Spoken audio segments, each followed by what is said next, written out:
ये success story share करने में मुझे बहुत ज़्यादा खुशी हो रही है, क्योंकि ये उस टाइप की सक्सेस स्टोरी है जो आप लोग शायद ज़्यादा सुनना चाहते हो। एंड जिस टाइप के क्लाइंट्स मेरे पास सबसे ज़्यादा आते हैं वो आते हैं कि मैम, हमारा एसपी एक थर्ड पार्टी के साथ है और वो चीज़ हमने ही मैनिफेस्ट की है।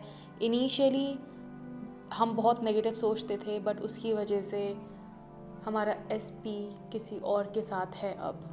तो अगर आपकी भी सिमिलर स्टोरी है सो ये सक्सेस स्टोरी आपको बहुत ज़्यादा मोटिवेट करने वाली है, क्योंकि ये एक बहुत ही ज़्यादा पावरफुल स्टोरी है। ओके, सो हम स्टार्ट करते हैं, बट उससे पहले hi, my name is Shivani, I am a manifestation coach. I teach people how to turn their dreams into reality using their own subconscious mind. So if you looking to book a session with me, check the description and आपको उसमें सारी detail मिल जाएगी कि how you can contact me. Basically you can contact me through 3 ways: email, Google Chats, and WhatsApp, and of course Instagram. 4 ways. So yes, these are the 4 ways through which you can contact me, and I will try to revert as soon as possible.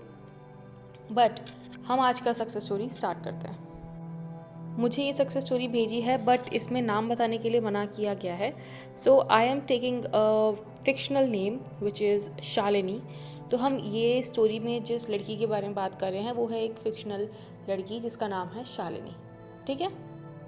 तो शालिनी लिखती हैं कि hi ma'am, मैं और मेरा SP अब काफ़ी ज़्यादा खुश हैं, क्योंकि अब तो ऑब्वियसली मैंने उसको मैनिफेस्ट कर लिया है। बट इससे पहले मेरी लाइफ पूरी की पूरी ऊबड़ खाबड़ हो रही थी। मेरी लाइफ में कुछ भी अच्छा नहीं चल रहा था, क्योंकि मुझे समझ ही नहीं आ रहा था कि मैं अपनी लाइफ को कैसे सही करूं।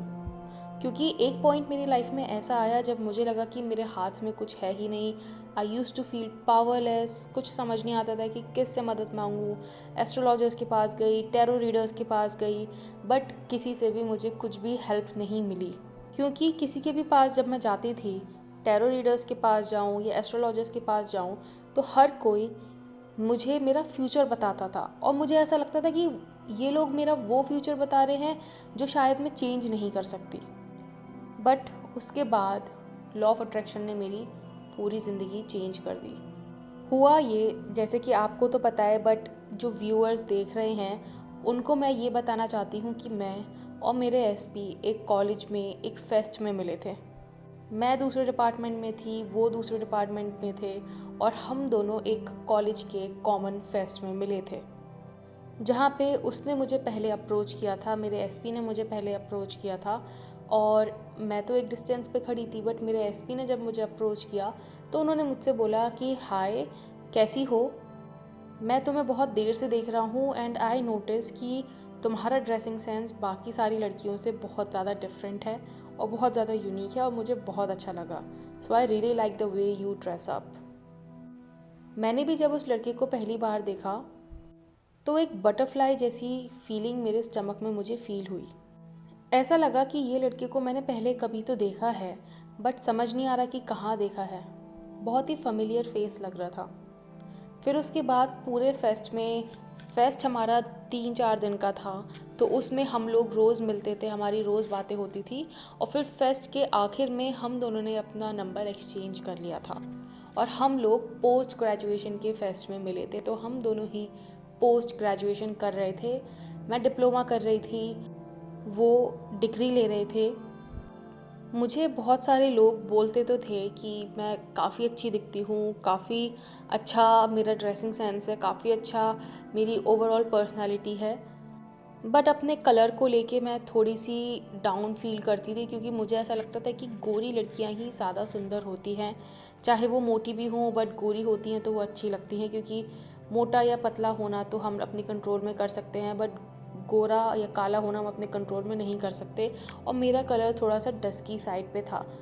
ऑल्दो मेरी पर्सनैलिटी बहुत अच्छी थी, बट मेरा कलर डस्की साइड पे होने की वजह से मेरा सेल्फ़ कॉन्फिडेंस काफ़ी लो रहता था।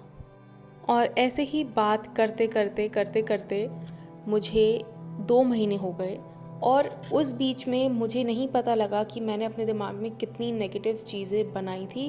क्योंकि मुझे एक डर रहता था कि जब भी मैं अपने एसपी के क्लास के बाहर भी जाती थी या फिर उसकी क्लास की लड़कियों को देखती थी, तो मुझे दिखता था कि उसकी क्लास में काफ़ी गोरी लड़कियां हैं और सुंदर भी थी, जो मुझे सुंदर लगती थी, बट शायद मेरे एसपी को वो नहीं लगती थी, बट मुझे वो सुंदर लगती थी। एंड क्योंकि मुझे वो सुंदर लगती थी तो मैंने अपने दिमाग में ये बोलना स्टार्ट कर दिया कि यार इसकी क्लास में तो कितनी अच्छी और सुंदर लड़कियां हैं, कहीं कोई इसको पटा ना ले, कहीं कोई इसको अपने वश में ना कर ले।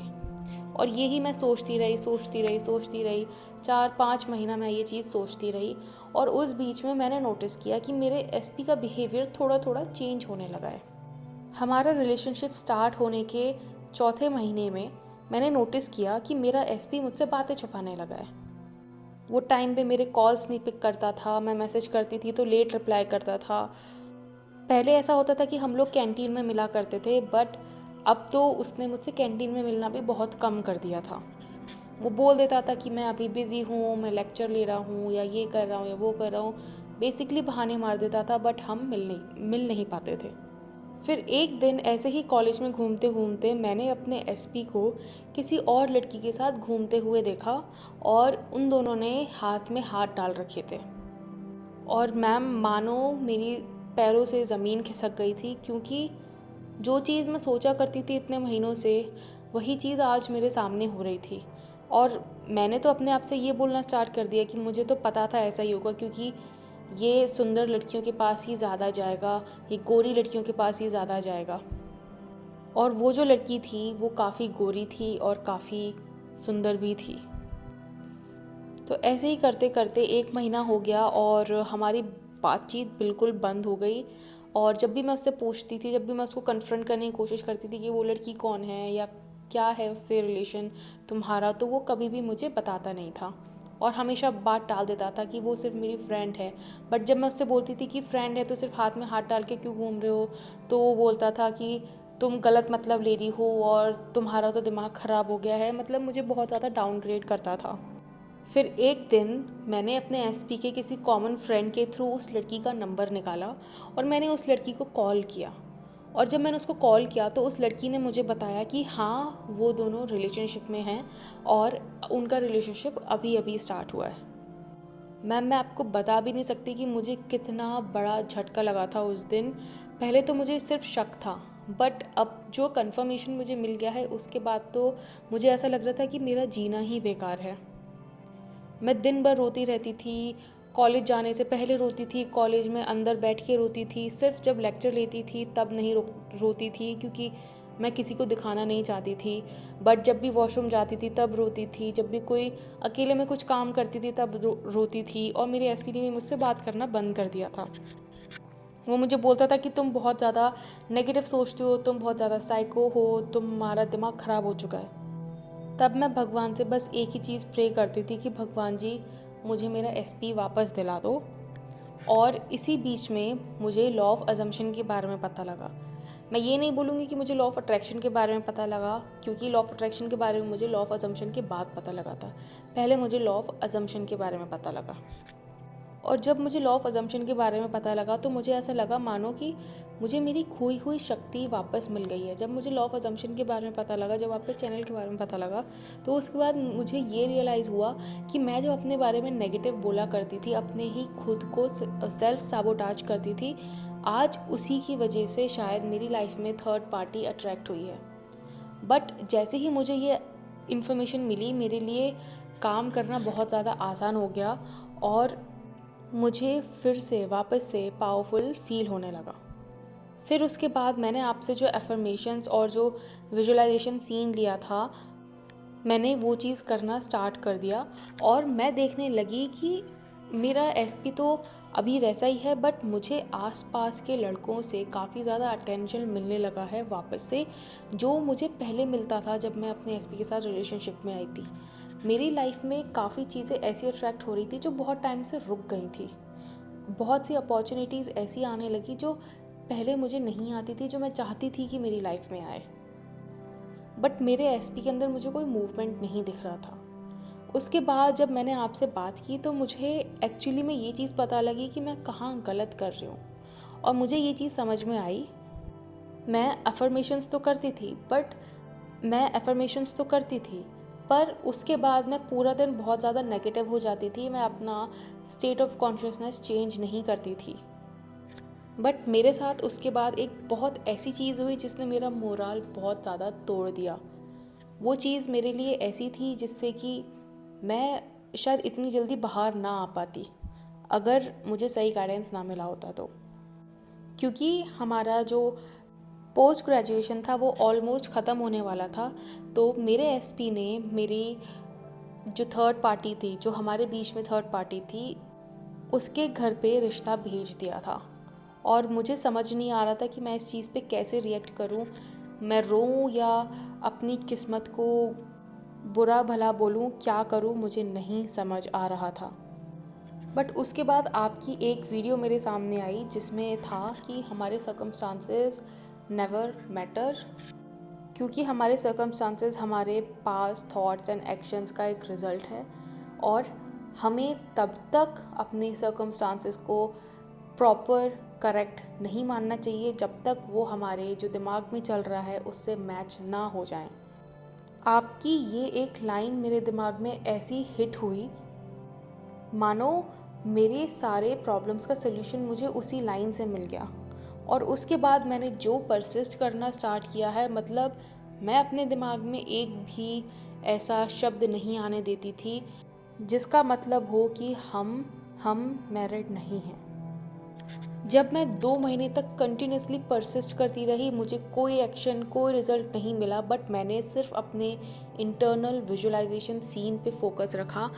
मेरा ना तो एसपी से कांटेक्ट था, ना मुझे ये पता लग रहा था कि उनके घर पे क्या बात हो रही है, कहाँ तक उनकी बात पहुँची, बट स्टिल मैंने अपने विजुअलाइजेशन सीन को ही अपना एंड रिज़ल्ट माना, और मैं ये मानती रही कि यही मेरी रियलिटी है।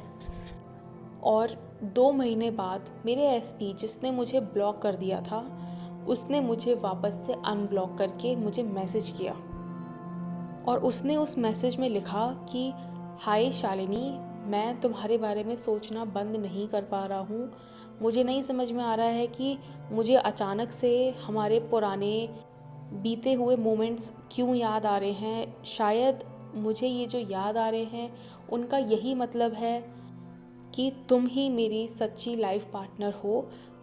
शायद भगवान मुझे ये सिग्नल दे रहे हैं कि मैं गलत रास्ते पे चला गया था, और शायद तुम ही मेरी लाइफ पार्टनर हो।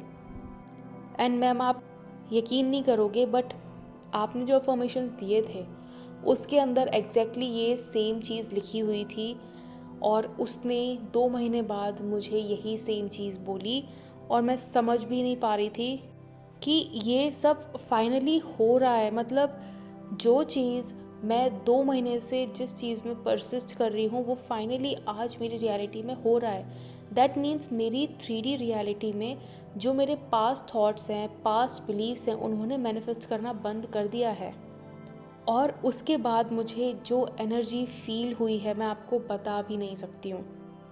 और अब क्योंकि हम दोनों की बातें भी होने लगी थी वापस से, तो उसने मुझे ये बताया कि उसकी और उस थर्ड पार्टी की 1 महीने से बहुत ज़्यादा लड़ाइयाँ हो रही हैं, और अब उसको समझ में आ रहा है कि वो दोनों कंपैटिबल नहीं हैं एक दूसरे के लिए। और इसीलिए मेरे एसपी ने अब ये डिसाइड किया है कि वो उसके साथ आगे कोई भी रिलेशन नहीं रखेगा। और मैम, उसी रात के 2:28 पे उसने मुझे वापस से प्रपोज़ किया। मैम, मैं आपको बता भी नहीं सकती हूँ कि मेरे अंदर कितनी ज़्यादा एक्साइटमेंट थी। मतलब उस दिन मुझे ये चीज़ समझ आ चुकी थी कि हमारे थॉट्स ही हमारी रियलिटी क्रिएट करते हैं, और अब हम लोग वापस से एक प्रॉपर रिलेशनशिप में हैं। बट इस टाइम मैं अपना सेल्फ कॉन्फिडेंस, सेल्फ कंसेप्ट बिल्कुल भी डाउन नहीं होने देती हूँ। अगर मेरी ये स्टोरी आप अपने व्यूअर्स तक पहुँचा सकती हैं तो मैं आपकी बहुत बड़ी थैंकफुल रहूँगी, क्योंकि मैं जानती हूँ कि मेरी स्टोरी से बहुत सारी लड़कियाँ, लड़के रिलेट कर पाएंगे। And in the and, thank you so much ma'am for your guidance. मैं बहुत ज़्यादा खुश हूँ कि मैं आपके पास आई और आपने मुझे सही तरीके से गाइड किया। ओके, सो गाइज, आप लोगों ने देखा कि इस स्टोरी में एक बहुत अच्छी चीज़ हुई कि शालिनी ने ये जो कंसेप्ट है circumstances mean nothing, and they do not matter. इस चीज़ को उन्होंने अपने दिमाग में बहुत ही सॉलिड तरीके से बिठा लिया था और जिसकी वजह से उनके दिमाग ने इस चीज़ को बहुत ही आसानी से एक्सेप्ट कर लिया कि 3D is nothing just a circumstance based on your past thoughts, past assumptions, past beliefs. And इसी वजह से आज she is now able to live with her SP। So मैं आपको बस यही बताना चाहती हूँ कि योर सर्कमस्टांसेस नेवर मैटर। आप जिस भी सर्कमस्टांस में हो, आप उस सर्कमस्टांस से किसी भी डिज़ायर्ड रियलिटी में जंप कर सकते हो। इट्स अप टू यू कि which reality you keep choosing, you keep selecting. Okay, so I hope आपको ये वीडियो बहुत ज़्यादा पसंद आया होगा and if you did, you know the drill, like, share and subscribe, and if you want to book a session with me, check the description and you will find all the details that is required for you to do so, and I will see you in the next video. Until then, bye bye, take care.